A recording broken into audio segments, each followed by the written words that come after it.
Captain Jake Morrison walked slowly across the bridge of his starship. The bright lights from the control panels lit up his tired face.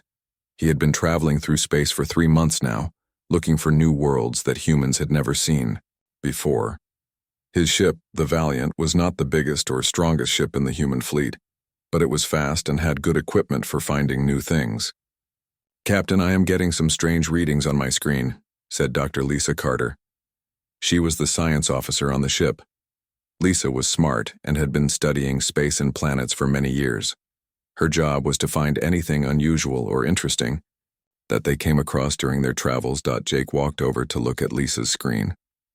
The numbers and pictures on it showed something he had never seen before. "What kind of readings, Lisa?" "There is a small planet in this system that shows signs of life, but the readings are very strange. The planet looks like it should not be able to support any living things, but there are definitely creatures living there. And, Captain, there are also signs of some kind of technology, but it does not look like anything we have seen from other space civilizations." Jake thought about this for a moment. In all his years of space travel, he had met many different types of aliens. Some were friendly, some were not. Some had technology that was far beyond what humans could understand, while others were still living in simple ways. But he had never seen readings quite like these. "Have any other civilizations been to this system before?" Jake asked. Lieutenant Commander Ryan Blake, who was Jake's second in command, looked through the computer records. Ryan was good at finding information and had a memory for details that always impressed Jake. "Yes, sir. Many civilizations have sent ships to look at this system over the past 300 years. The Zephyrian Empire sent a survey team here in 2387. The Crystalline Confederation looked at it twice, once in 2401 and again in 2445. Even the Void Traders, who will go anywhere if there is profit to be made, came here in 2478. And what did they all decide?" Jake asked, though he thought he already knew the answer. "Every single report says the same thing. No valuable resources, no strategic importance, no reason to return. They all marked it as worthless and moved on to other systems." Jake looked out the big window at the front of the bridge. The planet they were talking about looked small and blue from where they were. It had white clouds moving across its surface and looked peaceful. "Set course for the planet. Let's take a closer look at what everyone else decided was not worth their time." The Valiant moved closer to the planet. As they got nearer, Lisa's equipment began picking up more detailed information. "Captain, I am now detecting what looks like cities or settlements on the surface. They are small, but they are definitely there, and the energy readings are getting stronger." "What kind of energy?" Jake asked. "I have never seen anything like it. It is not nuclear power or fusion power or any kind of technology we know about. It seems to be coming from the living creatures themselves." Jake felt excited. Finding a new type of intelligent life was always interesting, but finding one that had been ignored by every other civilization in the galaxy was even more special. "Prepare a landing team. Ryan, Lisa, and I will go down to the surface. Make sure we bring the universal translator and peaceful contact protocols." The landing team prepared their equipment and got into a small shuttle. As they flew down through the planet's atmosphere, they could see the surface more clearly. There were indeed cities, but they were unlike any cities that humans or other aliens had built. Instead of metal and concrete, these cities seemed to be made of crystal and light. The buildings looked like they were grown rather than built, and they glowed softly with their own inner light. "Captain, look at that," Lisa said, pointing out the shuttle window below them. Small creatures were moving around the crystal city. They looked somewhat like human children, but they had large eyes that seemed to sparkle with intelligence. Their skin was pale and seemed to shimmer slightly, and they moved with a grace that looked almost like dancing dot. The shuttle landed in an open area near the city. Jake and his team stepped out carefully, wearing their spacesuits just in case. The air was not safe for humans to breathe, but their equipment showed that the air was actually very clean and would be perfectly fine to breathe. As soon as they stepped out of the shuttle, several of the small creatures approached them. Jake could see that they were not afraid, just curious. Their large eyes looked at the humans with interest, and they seemed to be communicating with each other. Though Jake could not hear any sounds, one of the creatures, who seemed to be older than the others, stepped forward. Jake knelt down so that he would not tower over the small being. The creature was no taller than a human child, but Jake could see wisdom in its ancient-looking eyes. The universal translator on Jake's belt began working. "Welcome, tall visitors from the sky," the creature said in a voice that sounded like music. "I am called Whisper of Stars by my people. We are the Nexari. We have seen your kind in our dreams, but never in our waking world." "I am Captain Jake Morrison," Jake replied, speaking slowly so the translator would work properly. "We are humans. We came from far away to learn about your people and your world. Are you here to take from us as the others would have?" Whisper of Stars asked. There was no fear in her voice, only sadness, as if she had been expecting this question to be asked someday. "What others?" Jake asked, confused. "We have felt the presence of many sky people over the years. They come, they look, they decide. We have nothing they want and they leave. But we always wondered if someday someone would come who wanted to take what we do have." Lisa was scanning the area with her equipment and getting readings that made her eyes grow wide. "Captain, these beings are generating quantum energy fields. I think they can manipulate matter and energy with their minds. This is incredible." As if to demonstrate Lisa's words, Whisper of Stars gestured toward a patch of bare ground near their feet. Suddenly, flowers began to grow from the earth. But these were not ordinary flowers. They glowed with the same soft light as the crystal buildings, and they seemed to sing with tiny musical notes that only the heart could hear. "We are a peaceful people," Whisper of Stars explained. "We can do many things that other creatures cannot do. We can heal injuries with our touch. We can speak to each other across great distances without machines. We can make things grow and change shape. But we use these gifts only to help and to create beautiful things. We do not use them to hurt or to take from others." Jake was beginning to understand why other civilizations had dismissed this world. The Nexari had incredible abilities, but they could not be turned into weapons or used to make profit. They were valuable in a way that most space civilizations could not understand. "We are not here to take anything from you," Jake said firmly. "We are here to learn and to understand. And maybe if you will let us, we can be friends." Whisper of Stars smiled, and when she did, the flowers around them seemed to glow brighter. "That would be wonderful, Captain Morrison. It has been so long since anyone wanted to be our friend instead of our master." As Jake looked around at the Crystal City and the peaceful Nexari going about their daily lives, he realized that his crew had discovered something truly special, something that every other civilization in the galaxy had looked at and decided was worthless. But Jake knew better. Sometimes the most valuable things in the universe were not the ones that could be bought or sold or turned into weapons. Sometimes the most valuable things were simply worth protecting. 3 weeks had passed since Captain Jake Morrison and his crew first met the Nexari people. During this time, they had learned many amazing things about Whisper of Stars and her peaceful civilization. The humans had set up a small camp near the Crystal City and every day brought new discoveries about the Nexari's incredible abilities. Dr. Lisa Carter spent most of her time studying how the Nexari could make things happen just by thinking about them. She watched as Nexari children could make broken objects fix themselves and help sick animals become healthy again. The Nexari adults could talk to each other without speaking, sending thoughts across great distances as easily as humans might. "Wave hello."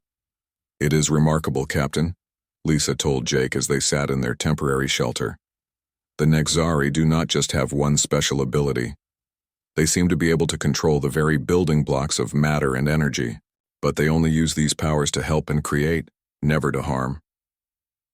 Jake had been thinking about this too.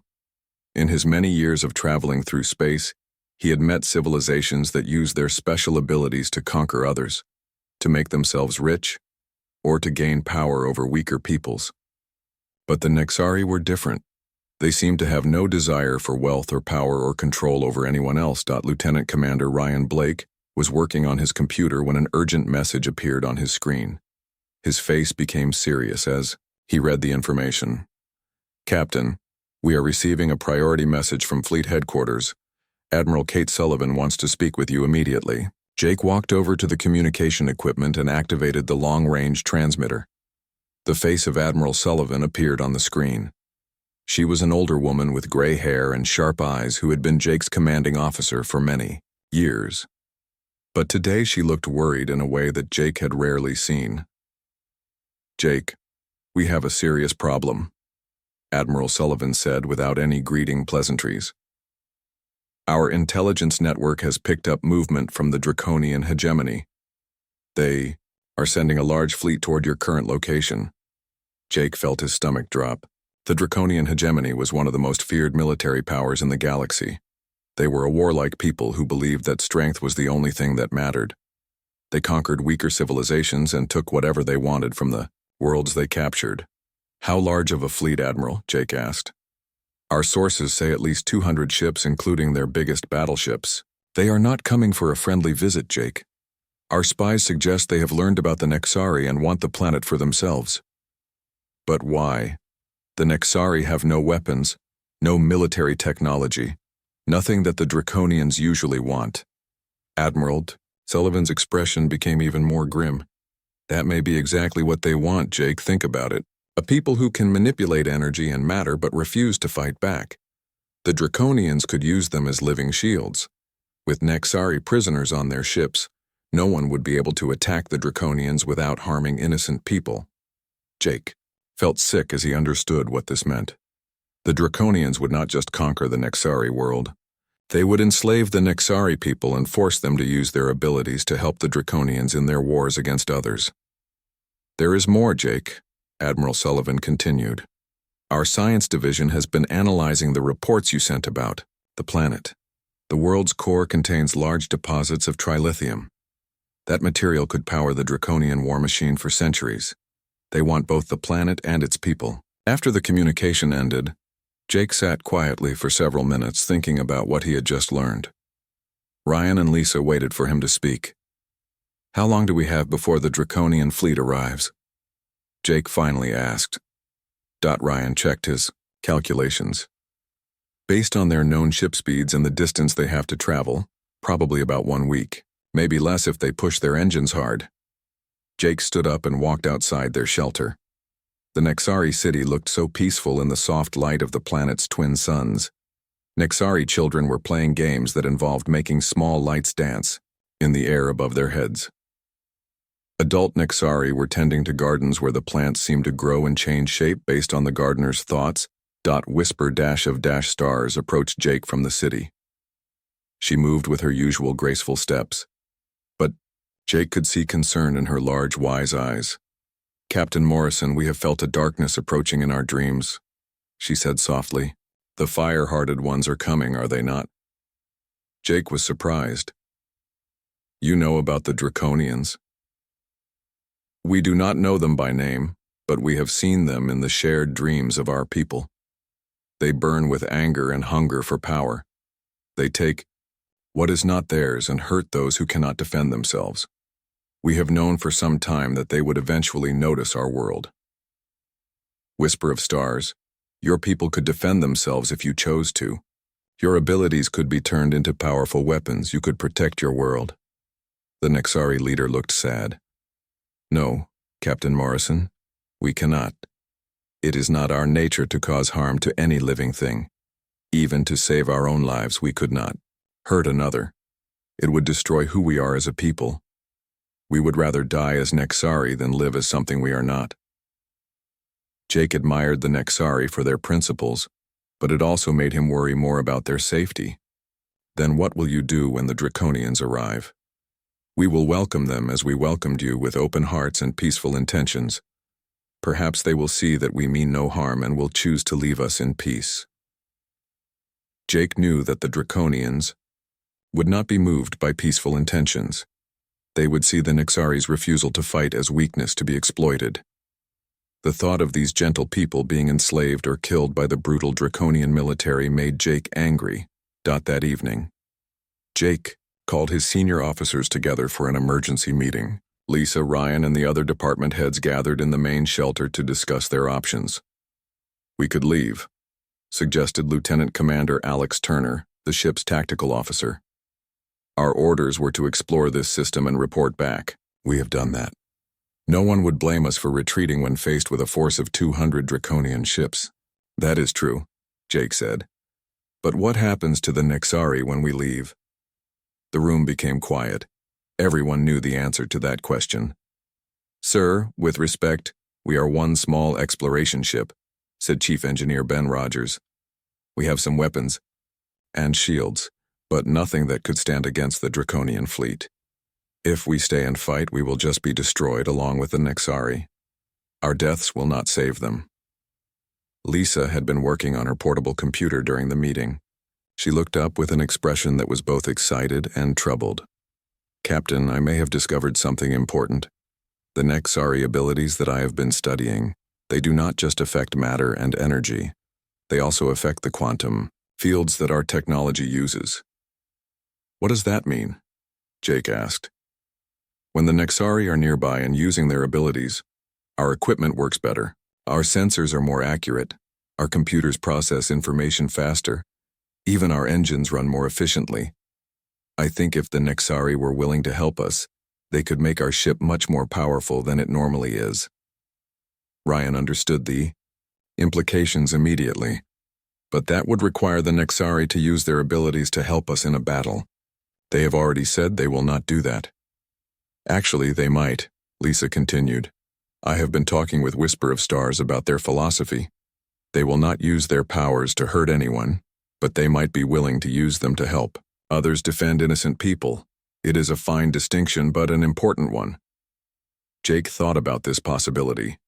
Even with enhanced technology, one human ship against 200 Draconian vessels would still be hopeless. But it might buy time for the Nexari to evacuate or for human reinforcements to arrive. I need to talk to Whisper of Stars again, Jake decided. We need to understand exactly what the Nexari are willing to do to protect themselves and others. As the meeting ended, Jake looked out at the peaceful Nexari city. In less than a week, this beautiful world would be under attack by one of the most ruthless military forces in the galaxy. The Nexari had survived for thousands of years by avoiding conflict and living in harmony with their world. Now, for the first time in their history, they would have to choose between their principles of peace and their survival. And Jake would have to decide whether to risk his ship and crew to protect a people who might not even want to be protected. The easy choice would be to leave and let the Draconians take what they wanted. After all, as Alex had pointed out, they were just one small ship. But as Jake watched Nexari children playing their games of light and music, he knew that the easy choice was not always the right choice. Sometimes doing what was right meant standing up to impossible odds. Even when victory seemed hopeless, the Draconians were coming, and soon Jake would have to decide what humanity was willing to sacrifice to protect those who could not protect themselves. The Draconian fleet arrived exactly when Ryan Blake had predicted. Their ships appeared at the edge of the star system like dark clouds bringing a terrible storm. Captain Jake Morrison stood on the bridge of the Valiant, watching as his sensors counted the enemy vessels. 212 ships, including some of the largest battleships in the Draconian military. Captain, we are receiving a message from the Draconian flagship, reported Communications Officer Danny Walsh. Put it on the main screen, Jake ordered. The face that appeared was exactly what Jake had expected from a Draconian military commander. War Commander Thrak had rough dark skin covered in battle scars. His eyes were cold and cruel, and when he smiled, it showed sharp teeth that had been filed to points as a symbol of his rank. Human vessel, you are in violation of Draconian territorial claims, Thrak announced in a voice like grinding metal. Remove yourself from this system immediately or be destroyed. Jake stepped forward so that Thrak could see him clearly. This system does not belong to the Draconian hegemony. The Nexari people have lived here for thousands of years. They have the right to exist in peace. Thrak laughed, a harsh sound that made Jake's skin crawl. Rights? The only right that matters is the right of the strong to take what they want from the weak. These Nexari creatures are useful to us. They will serve the hegemony or they will die. I cannot let you harm innocent people, Jake said firmly. You cannot stop us, Thrak replied. You have one small ship. We have 200. Stand aside or be crushed like an insect. The communication ended, leaving Jake and his crew in tense silence. Outside their ship, the massive Draconian fleet was moving into attack formation. Each of their battleships was 10 times larger than the Valiant and carried enough weapons to destroy a small moon. All hands battle stations, Jake announced over the ship's communication system. This is not a drill. Prepare for combat. Down on the planet's surface, something unexpected began to happen. The Nexari people, who had never faced violence in their entire civilization's history, started to gather in the centers of their crystal cities. Whisper of Stars stood with the other Nexari leaders, and together they began to do something they had never done before. They began to sing. But this was not singing with their voices. Instead, the Nexari used their minds to create music that existed in the quantum fields that connected all matter and energy. The song had no words, but it carried emotions and thoughts that reached across space to touch the hearts of everyone who could hear it. On the Valiant, Dr. Lisa Carter was monitoring her instruments when she noticed something strange happening. Captain, the Nexari are doing something with their abilities. I am detecting massive quantum field fluctuations across the entire planet. What kind of fluctuations? Jake asked as he prepared for the coming battle. I think they are trying to help us. The quantum fields around our ship are becoming stronger and more stable. Our shields, our weapons, our engines, everything is running better than it should be possible. Jake felt it too, though he could not explain what he was feeling. It was as if a weight had been lifted from his shoulders and his mind had become clearer and sharper than ever before. His fear of the coming battle was still there, but it was balanced by a calm certainty that he was doing the right thing. Lieutenant Commander Alex Turner was at his weapons station when he noticed the same effect. Sir, our targeting systems are showing accuracy rates I have never seen before. It is like the ship's computer can see things that should be impossible to detect. Pilot Sarah Martinez was flying one of the Valiant's small fighter craft when the Nexari song reached her. Suddenly, her reflexes became faster than she had ever experienced. Her small ship felt like an extension of her own body, responding to her thoughts almost before she had fully formed them. Control. This is Phoenix 1, Sarah reported over the radio. Something amazing is happening up here. I can see the enemy movements like I am reading their minds. My ship is responding to controls that should not be possible. The Draconian fleet began their attack with overwhelming force. War Commander Thrak had expected the single human ship to be destroyed in the first few minutes of combat. What happened? Instead surprised everyone, including the humans. The Valiant moved through space like a dancer, avoiding weapons fire that should have been impossible to dodge. When the human ship fired back, every shot hit its target with perfect accuracy. The small fighter craft piloted by humans moved so fast and precisely that the Draconian gunners could not track them. This is impossible, Thrak snarled as he watched. His forces take heavy damage from a ship that should have been helpless against them. How are these humans fighting like this? His second-in-command, Sub-Commander Vex, studied the battle data on his screen. Sir, there appears to be some kind of energy field affecting the battle. It is coming from the planet's surface.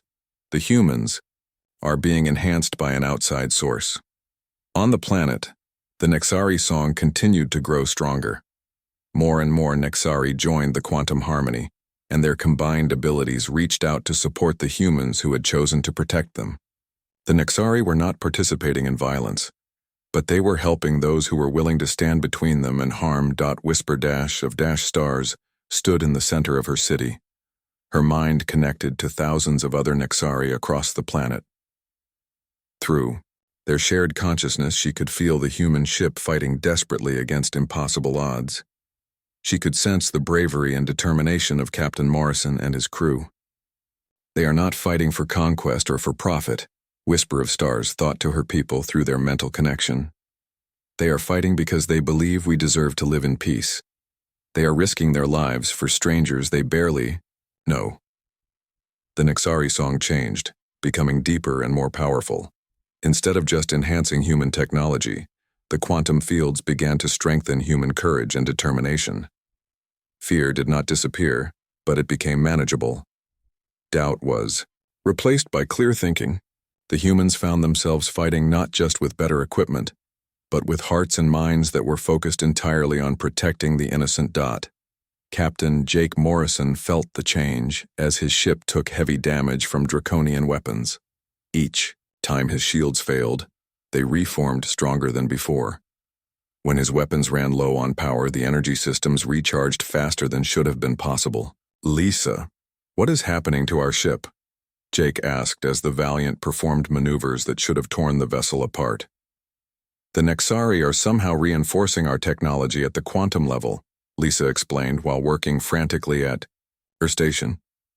"But it is more than that, Captain. They are reinforcing us too.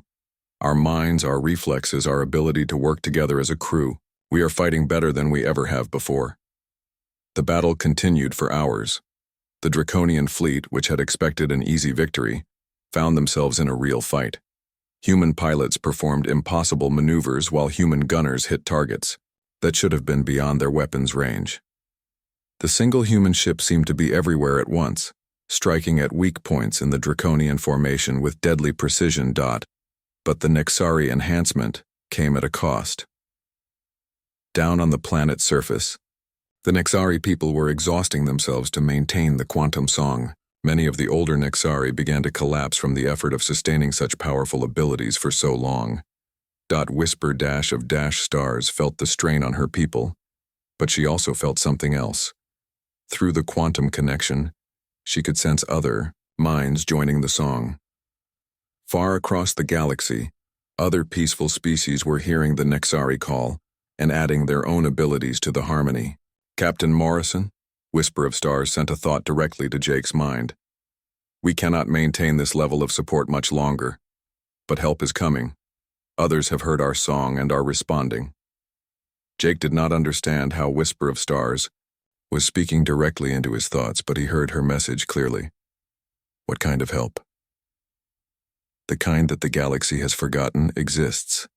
The gentle ones, the peaceful ones, the ones that the powerful civilizations ignore because we cannot be used for war or profit. We are coming together for the first time in thousands of years. As if to confirm her words, new contacts began to appear on the Valiant's sensors. Ships were dropping out of hyperspace at the edge of the system, but these were not warships.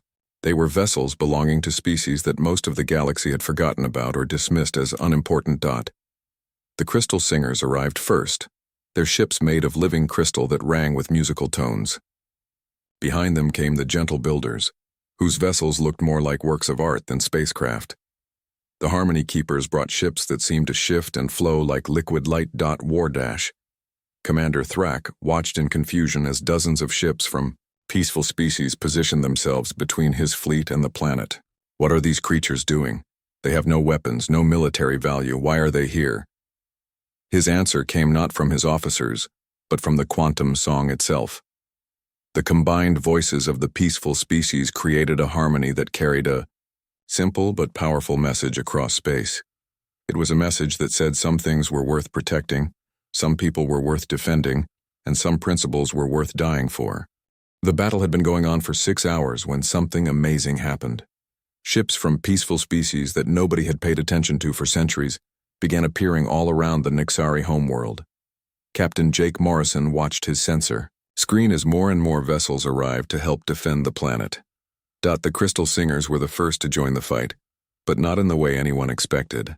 Their beautiful crystal ships moved close to the human fighters and began to sing in harmony with the Nexari song. Suddenly, Lieutenant Sarah Martinez found that her small fighter craft was surrounded by a protective shell of crystal energy that made enemy weapons bounce off harmlessly. "Control, this is Phoenix 1, Sarah reported with excitement in her voice. "The Crystal Singer ships are somehow making my fighter much stronger. Their crystals are absorbing the Draconian weapon blasts and turning them into harmless light." "Doctor." Lisa Carter was studying the readings from her science station when she made an incredible discovery. "Captain, the Crystal Singers are not just protecting our fighters. They are also amplifying the Nexari quantum song. The enhancement effects on our ship are getting stronger every minute." The gentle builders arrived next with ships that looked like they were made from living metal. These peaceful beings had spent thousands of years learning how to work with materials in ways that other species could barely understand. When they saw the human ship taking damage from draconian weapons, they did something that amazed everyone watching. The gentle builder ships extended long, flexible arms toward the Valiant, but instead of attacking, these arms began to repair the human ship while it was still fighting. Holes in the hull sealed themselves with new metal that was stronger than the original. Damaged weapon systems rebuilt themselves with improvements that made them work better than ever before. Chief Engineer Ben Rogers stared at his control panels in wonder. Captain, somehow these gentle builder creatures are fixing our ship faster than the Draconians can damage it. Not only that, they are making improvements to our systems that I did not even know were possible. War Commander Thrak watched all of this happening from his flagship and became more angry with each passing minute.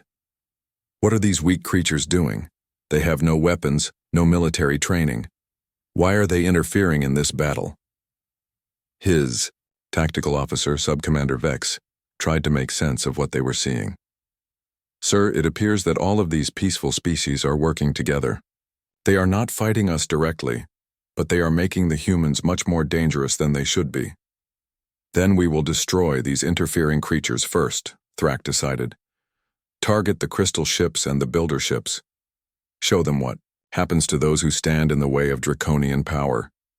But when the draconian weapons fired at the peaceful ships, something unexpected happened. The weapons did no damage at all. The Crystal Singer ships absorbed the energy and transformed it into beautiful light shows. The gentle builder ships simply bent and flowed around the weapon blasts like water flowing around rocks. Meanwhile, far across the galaxy, something even more remarkable was taking place. The quantum song created by the Nexari and amplified by the Crystal Singers was reaching the homeworlds of dozens of peaceful species. For the first time in centuries, these gentle civilizations were hearing a call that asked them to work together for a common cause. On the water world of Oceania, the wave dancers felt the song through the currents of their planet-spanning ocean. These graceful beings had the ability to control water and ice, but they had never used their powers for anything except creating art and helping their communities. When they heard the Nexari song, they knew they had to help. The wave dancer ships were made of frozen water that somehow stayed solid even in the heat of space. When they arrived at the battle, they immediately began using their abilities to help the human forces. Enemy missiles that should have hit their targets were deflected by invisible walls of solid water. Draconian ships found their weapons cooling down and becoming useless as the wave dancers lowered the temperature around them. The harmony keepers came from a world where music was more than just sound. These beings could use musical vibrations to affect the emotions and thoughts of other creatures. Their ships looked like giant musical instruments, and when they began to play, the effects were felt by everyone in the battle. The human crews found themselves feeling calmer and more focused than ever before. Fear and panic were replaced by steady determination. The crew members of the Valiant worked together with perfect coordination, as if they had been training together for years instead of months. But the Harmony Keeper's music had a different effect on the Draconian forces. The enemy soldiers began to feel confused and uncertain. Some of them started to question why they were fighting. Others found it difficult to concentrate on their duties. A few even began to wonder if there might be better ways to solve problems than through violence. Sir, we are getting reports of discipline problems throughout the fleet. Sub-Commander Vex reported to War Commander Thrak. Some of our soldiers are refusing orders. Others are asking questions about the purpose of this mission. Thrak was furious. The purpose is victory. The purpose is showing these weak creatures that the Draconian hegemony takes what it wants. Anyone who questions orders will be executed for cowardice. But even as Thrak gave his threats, more peaceful species continued to arrive. The Dreamweavers brought ships that seemed to shift between reality and imagination. The Light Shepherds arrived with vessels that looked like they were made of pure sunshine. The Memory Keepers came in ships that recorded everything they saw and shared those records with anyone who wanted to learn from them. Each species brought their own unique abilities to help the defenders. The Dreamweavers used their powers to confuse Draconian targeting systems, making enemy weapons fire at targets that were not really there. The light shepherds created brilliant flashes that blinded Draconian sensors while providing perfect visibility for human forces. The memory keepers shared tactical information instantly between all the defending ships, allowing perfect coordination of their movements.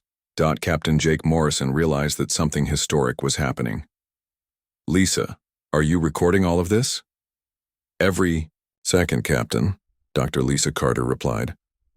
"This is the first time in galactic history that so many peaceful species have worked together. Most of these civilizations have never even met each other before today." "What brought them all here?" Jake asked. "The Nexari song," Lisa explained. "It is not just enhancing our abilities anymore. It has become a call for help that every peaceful species in this part of the galaxy can hear. And they are all answering that call." On the planet's surface, Whisper of Stars felt the presence of dozens of peaceful species joining their quantum harmony. Through the shared song, she could sense the thoughts and emotions of beings she had never met but who shared the same basic values as her people. "We are no longer alone," she whispered to the other Nexari leaders. "For thousands of years, each peaceful species has lived in isolation, believing we were the only ones who chose gentleness over violence. But now we know the truth. There are many of us, and together we are strong in ways that the warlike civilizations cannot understand."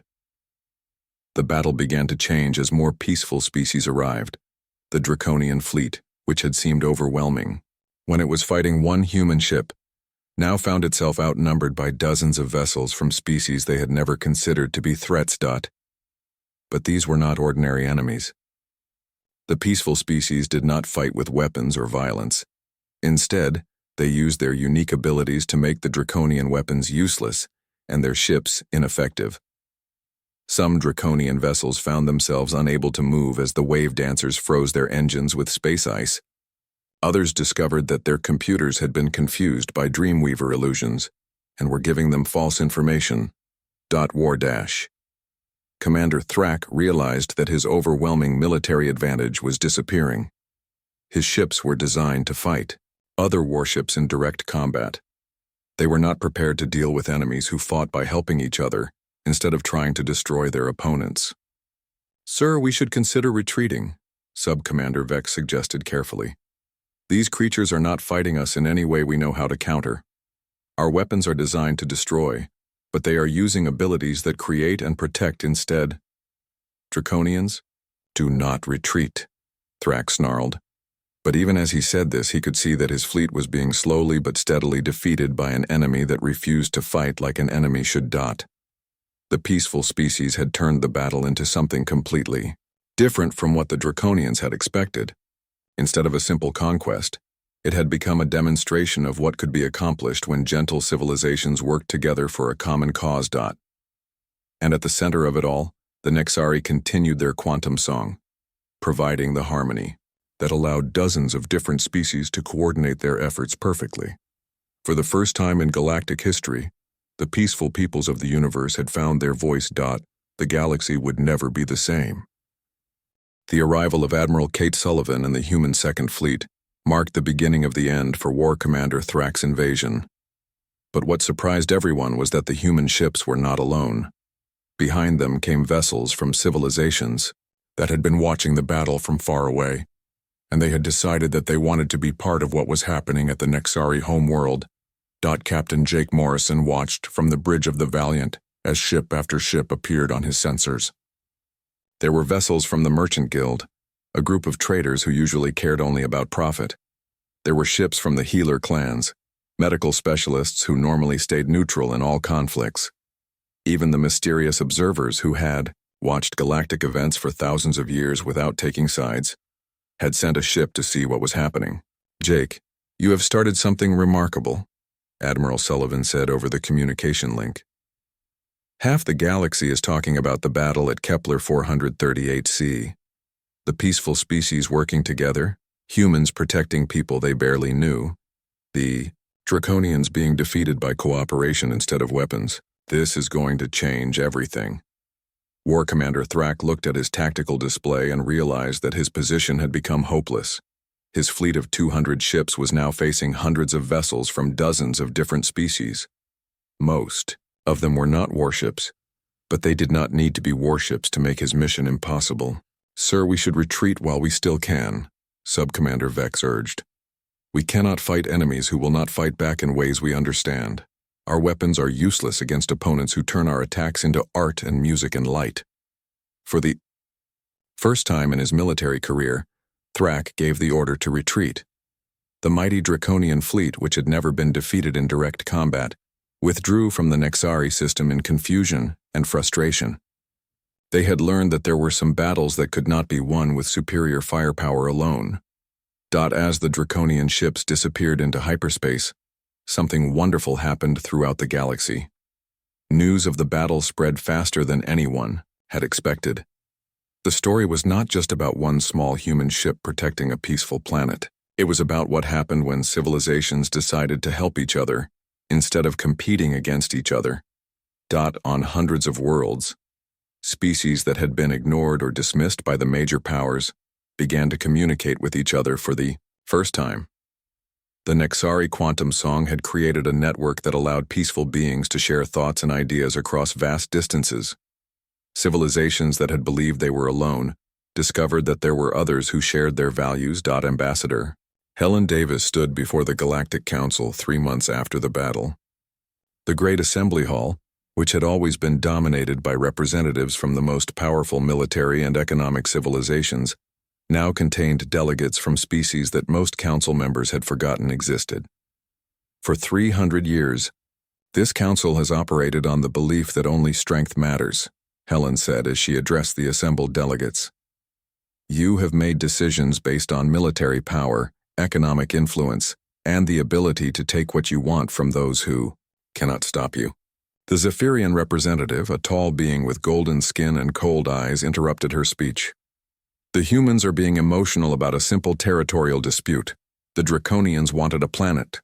They failed to take it, and now they have moved on to other targets. This does not change the fundamental realities of galactic politics. Helen smiled as she gestured toward the new delegates who filled seats that had been empty for centuries. Look around you. These species that you dismissed as worthless have proven that they can defend themselves when they work together. They have shown that cooperation is more powerful than conquest. The Nexari delegate, Whisper of Stars herself, stood up to address the council. Her small size made her almost invisible among the much larger representatives, but when she spoke, everyone listened. We do not seek to replace the strong with the weak, she said in her musical voice. We seek to show that strength has many forms. The strength to heal instead of hurt. The strength to build instead of destroy.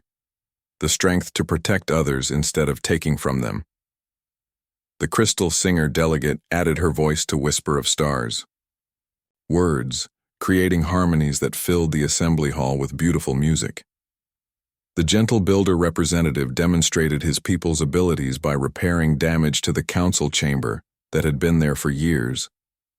The wave dancers created a fountain of liquid light that danced in the air above the delegates' heads. One by one, the peaceful species showed the Galactic Council abilities that were as impressive as any weapon or military technology.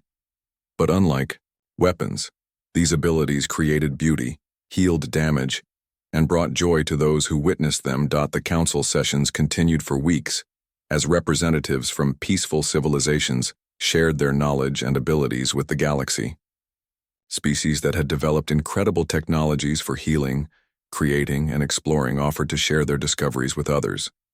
The old system of keeping secrets and competing for advantage began to break down as cooperation became more valuable than competition. Captain Jake Morrison, now promoted to Admiral, found himself at the center of these changes. He had been assigned to establish a new kind of space station at the Nexari homeworld, one that would serve as a meeting place for peaceful species from across the galaxy.